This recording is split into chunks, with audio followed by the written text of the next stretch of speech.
حضور نے فرمایا جس کا میں مولا اس کے علی بھی مولا ہے۔ حضرت مولا علی شیر خدا رضی اللہ تعالیٰ عنہ کی بڑی شانیں، بڑی عظمتیں، اللہ تعالیٰ نے انہیں بڑی بلندیاں عطا فرمائی۔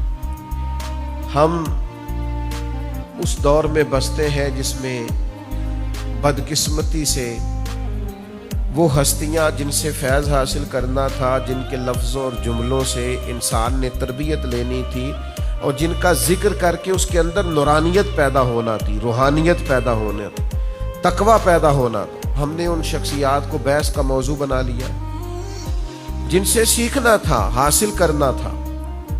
حضرت مولا علی شیر خدا رضی اللہ تعالیٰ عنہ وہ عالی مرتبت شخصیت ہیں جن کی سند سے اللہ ولایت عطا فرماتا ہے۔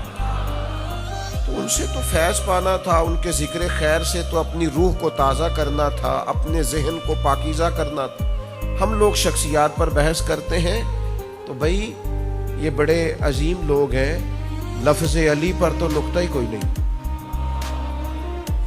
نقطہ ہی کوئی نہیں لفظ علی پر، تو بحث کیسے کر رہا ہے مولا علی پر؟